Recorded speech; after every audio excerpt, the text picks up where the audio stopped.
Salut tout le monde. J'espère en tout cas que vous allez bien, que vous avez passé une très bonne journée. Moi, il a plu toute la journée, forcément. Salut tout le monde, c'est Sunny et donc on va passer bien sûr à la review SmackDown. Et oui, on va bien sûr aller voir le show bleu. Je rappelle bien sûr que Fastlane a lieu dans quelques jours. D'ailleurs, bonjour à nos amis de Wazani Radio, si la vidéo venait à arriver.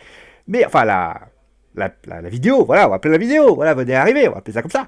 En tout cas, j'espère que vous allez bien. Donc, on va bien sûr décortiquer le show de SmackDown. Je vous rappelle bien sûr que demain, à 21h30, ce sera le Wrestling Show. Avec donc 2 à 3 heures, comme d'habitude, d'émission. On vous donnera bien sûr toutes les informations, tout ce qu'il y a à savoir. On vous donnera nos pronostics et ça sera bien sûr en live sur Geek and Sport. Bon, en tout cas, n'oubliez pas bien sûr, revenez très nombreux et n'oubliez pas de vos pronostics, sinon bien sûr vous serez châtiés. Voilà. Bon, on va passer bien sûr au show en lui-même. Donc ça a commencé avec les filles.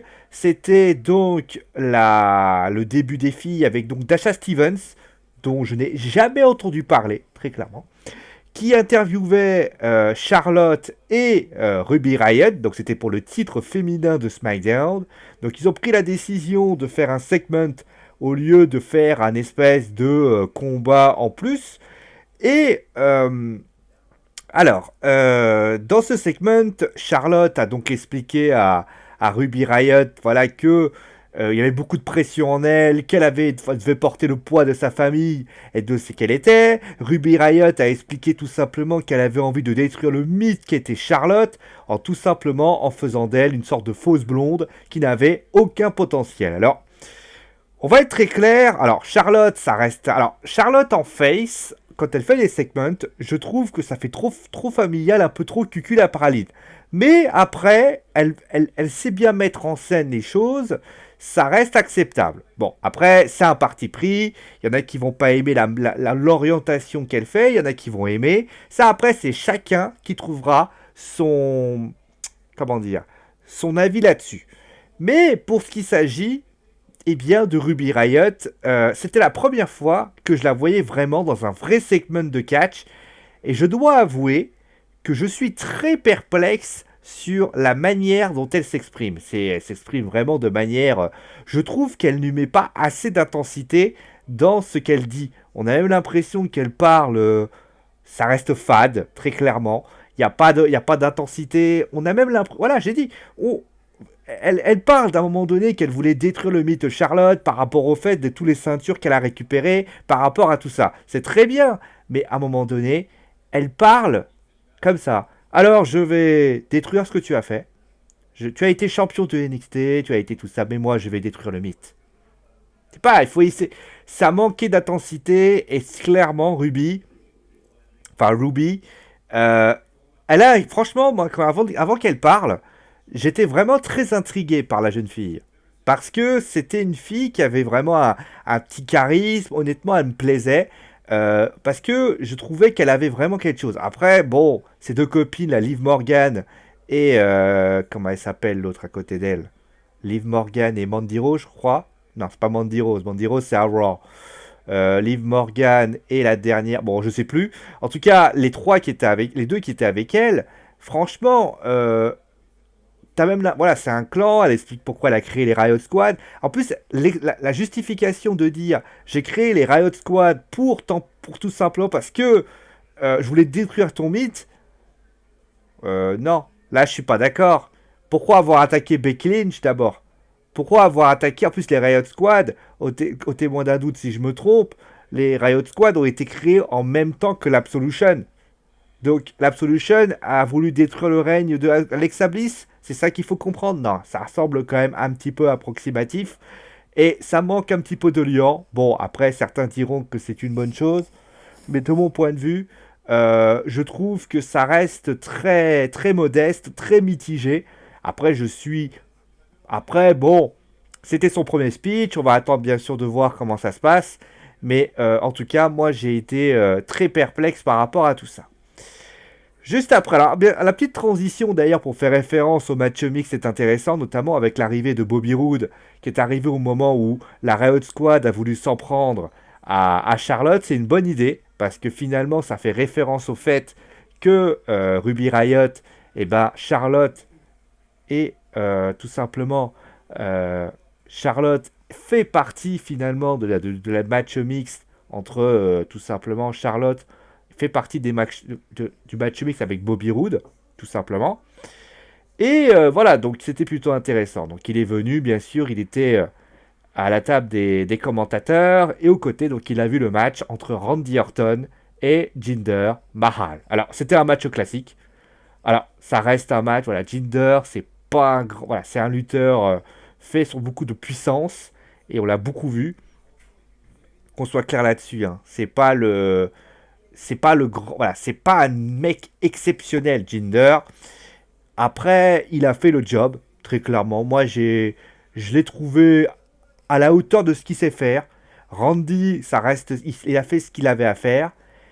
La finale est très classique, c'est-à-dire que finalement, tu as le challenger qui balance Jinder sur Bobby Roode, qui coûte le match finalement. Mais moi, j'attendais peut-être aussi le fameux Glorious DDT.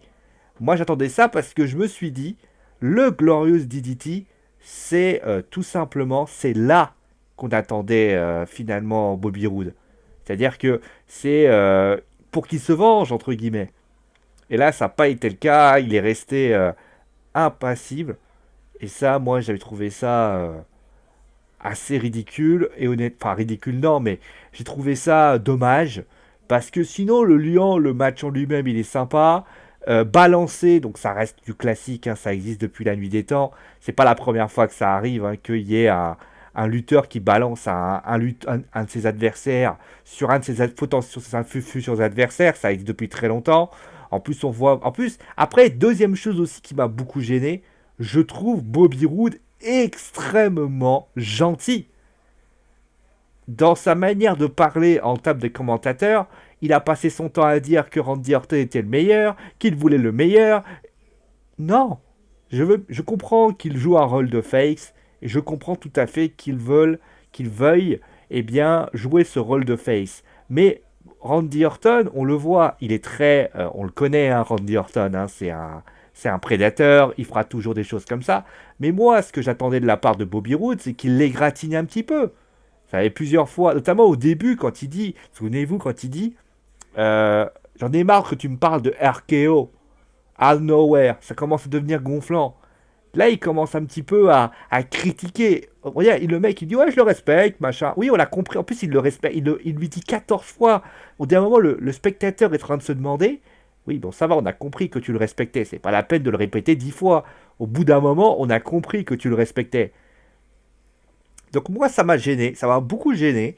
Et je pense que le respect, c'est bien de le respecter. Donc on peut respecter quelqu'un, hein. Je veux dire, en la lutte professionnelle, les respects, ça se compte. Mais respecter quelqu'un ne veut pas dire répéter 10 fois la même chose. On a compris que tu le respectais. Maintenant, quand tu te prends en plus... après, bon, il y a la petite attaque de Randy Orton et après Bobby Roode qui lui coûte le match. Moi, j'attendais un Glorious DDT pour vraiment lui dire, voilà, moi, je vais te montrer ce que je sais faire. Là, il lui parle, et en plus, Bobby Roode, quand il parle au micro, il répète un peu. Ouais, c'est ça, c'est trop redondant. Et ça m'a un petit peu gêné, ça m'a vraiment peiné par rapport à ça.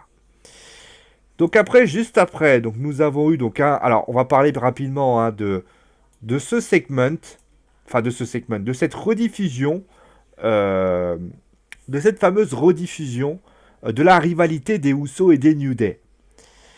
Et là, j'ai envie de dire, mais c'est une immense déception. C'est-à-dire que on sait que les speeches des New Day et des Usos sont exceptionnels. Et là, bah, on n'a absolument pas eu ça. Je sais que la promo qu'on va avoir à Fastlane sera à l'identique. Autrement dit, ils se sont pas foulés, ils ont déjà fait la promo et ils l'ont envoyé. Moi, de mon point de vue, je trouve ça gênant que l'on fasse une promo alors qu'on peut faire des Usos et des New Day littéralement le steal the show. C'est-à-dire que les deux ont parlé très bien la semaine dernière, et bah cette semaine, ils auraient pu encore parler.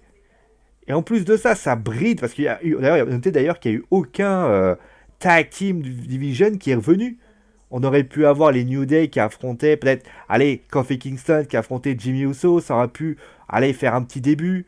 On aurait pu avoir, je sais pas, les Bludgeon Brothers qui auraient pu affronter Gable et Benjamin. Non, il n'y a rien eu de ça et c'est quand même une déception. Bon, après, ils sont heal les deux, mais vous voyez ce que je veux dire? Ce que je veux dire par là, la Brisengo qui était absent, moi, je suis vraiment dans une situation où je me dis que quand on est dans une... On peut pas faire des promos comme ça, juste pour des promos. J'ai déjà fustigé le fait que Shinsuke Nakamura a eu une promo de ce style il y a 2 semaines.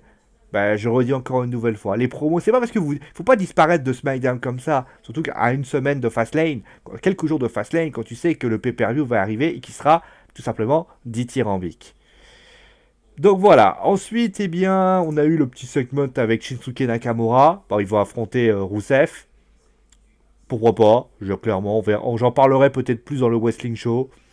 Pourquoi pas? Ça peut être une idée. Et juste après, on a eu alors Becky Lynch contre Carmella, qui a donc fait son retour. Qui a donc fait son retour. Alors, la construction du match en lui-même, pourquoi il y a ce match? J'ai trouvé ça sympa. Utiliser Twitter en disant voilà, moi je serai Truni Worldwide en clair, je serai au niveau du numéro 1, c'est une bonne idée. Et qu'on soit clair là-dessus, Becky Lynch contre Carmella. Alors, Carmella, elle est pas terrible, hein, Carmella. Ça reste une lutteuse très bas de gamme. Elle a affronté Becky Lynch. Becky Lynch a gagné. Mais le problème, c'est que Becky Lynch contre Carmella, ce n'était pas un bon match. Carmella a passé son temps à faire des hack and run pratiquement tout le temps. Elle en a même fait 2. On voit bien que Carmella, c'est pas une grande lutteuse et ça se ressent. Alors peut-être que l'objectif de la WWE est de mettre Natalia pour la faire progresser in ring. Surtout qu'on rappelle que cette jeune fille est toujours Miss Money in the Bank. Et j'ai comme l'impression que la WWE commence à réaliser que le potentiel de Carmella, il est très restreint. Et tu ne peux pas faire 2 cash ratés de suite. Donc ça veut dire que, concrètement, elle va faire un cash. Il est fort possible. En plus, ça va être le premier cash féminin. Donc ça veut dire que si tu te loupes à ce cash, ça veut dire en clair que tu risques d'avoir, concrètement, la difficulté à arriver. En clair, ce que je m'explique, c'est que tu es obligé de mettre Carmella championne. Est-ce que Carmella a le dos pour réussir à être championne? Aujourd'hui, je n'y crois pas. Aujourd'hui, Carmella, à part avoir un maillot de bain, enfin une sorte de body qui pour moi est totalement non charismatique. Limite, je trouve que quand elle portait ses vêtements d'avant, je la trouvais encore plus charismatique. Là, j'ai l'impression d'avoir une... Elle porte un body. C'est la première fois... Enfin, elle a déjà eu des lutteuses qui se baladaient en body. Mais là, je trouve ça tellement ridicule de la voir se balader en body, très clairement. Je la trouve pas du tout... Je la trouve même pas du tout charismatique. Donc, qu'on soit clair là-dessus, Carmella, c'est une déception pour l'instant. Mais bon, on va voir ce qui va se passer. Becky, bon, après, ils ont le match... J'en parlerai plus dans le Wrestling Show. Le match a été... D'ailleurs, à noter d'ailleurs que c'est très intelligent. C'est-à-dire qu'on a mis Becky Lynch et Naomi aux côtés de Charlotte. Et maintenant, ils vont affronter Natalia et Carmella. C'est-à-dire que les Riot Squad vont se retrouver à 3 et que Charlotte va se retrouver toute seule. Alors peut-être que ils vont venir les deux. Mais encore une fois, on prend des rivalités, on les enlève, on les remet d'autre part. Là, ça me gêne quand même un petit peu. Ça, il faut quand même le dire. Donc ensuite, nous avons eu AJ Styles. Alors, AJ Styles qui devait affronter donc Dolph Ziggler, qui l'a affronté, on en parlera après.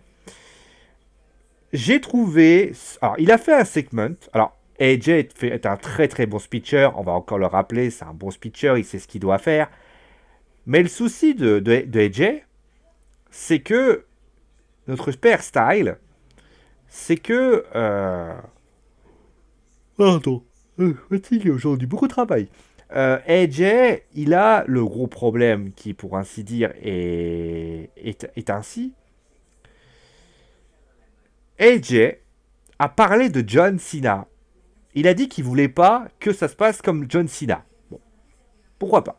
Déjà, tu vois, c'est ce que j'ai dit lors de la review de Raw, l'absence de John Cena, finalement, elle a servi à rien. En fait, le fait qu'il a parlé, en fait, ils ont parlé par inter-écran, en fait. Et AJ a plus parlé de John Cena. Il n'a pas parlé de Kevin Owens. Il n'a pas parlé de Baron Corbin. En clair, il a parlé principalement de John Cena.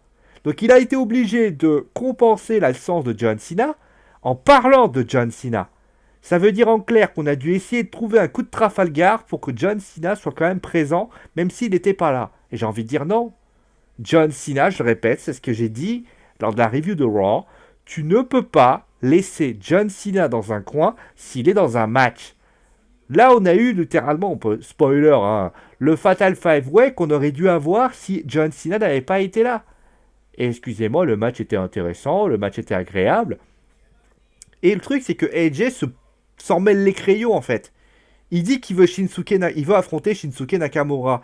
Il dit ouais, c'est un dream match et tout ça et tout ça. J'ai envie de lui dire mais ouais, mais c'est très bien, mais pourquoi tu me parles de Shinsuke Nakamura? Si tu veux vraiment pas, alors il veut défier Shinsuke Nakamura, c'est très bien, mais encore une fois, à un moment donné, il dit moi je veux pas John. J'ai envie de te dire, tu peux très bien dire voilà, moi c'est mon premier WrestleMania, je veux être dans le main event, j'en ai rien à faire, ce sera en tant que champion. Point. Pas besoin de parler de dream match, de machin, on sait tous que ce sera un dream match. En plus, la WWE veut nous faire croire que ce match n'a jamais existé. Il a existé, puisqu'il a été à la New Japan Pro Wrestling. Donc c'est pas comme si la WWE ne savait pas ça. À la limite, il aurait pu. Alors, je sais qu'ils peuvent pas trop le balancer, mais il peut dire voilà, je l'ai affronté parfois au Japon. Ah, il faut avouer que c'est un bon adversaire, mais la réalité, c'est que tout simplement, il m'a beaucoup battu. Mais tu sais quoi, machin. Là, il peut essayer, voilà, c'est une sorte de revanche. En tout cas, moi, ça m'a pas plu du tout. J'ai pas trouvé le speech exceptionnel. Et donc, voilà, c'est rare de le dire, mais AJ m'a pas ému par rapport à ça. Le match de Ziggler, alors après, alors, je l'ai déjà souvent dit, mais la pause pub, alors la pause pub était un peu bien placée là, mais la pause pub pour moi elle m'a déconnecté du match. Et après donc le match entre Ziggler et d'ailleurs je notais d'ailleurs que le speech que fait Ziggler rend un peu, on va dire un peu de crédibilité à AJ dans le speech qu'il fait. Et ça c'est quand même assez paranormal. Donc ensuite après avoir fait ça. Nous avons eu, eh bien, le match entre Ziggler et Edge. Très bien, bon match. Le match était très agréable. Honnêtement, moi j'ai bien aimé. Après un match entre AJ et Dolphy, il n'y a qu'une chose à dire, c'est que ça peut être qu'un bon match. Franchement, celui qui dit que le match il est pourri, mais je comprends pas. Honnêtement, le match est bon, le match est agréable à regarder, le match est comme qui dirait d'excellente facture. Et honnêtement, moi franchement, c'est un des matchs qu'on aime beaucoup avoir. Mais il va se passer un événement. Kevin Owens et Sami Zayn vont attaquer, eh bien, AJ et Dolph Ziggler. Je vais pas parler du match que j'ai trouvé intéressant. Finalement, c'est le Fatal 5-Way qu'on aurait dû avoir. Je vais parler du final.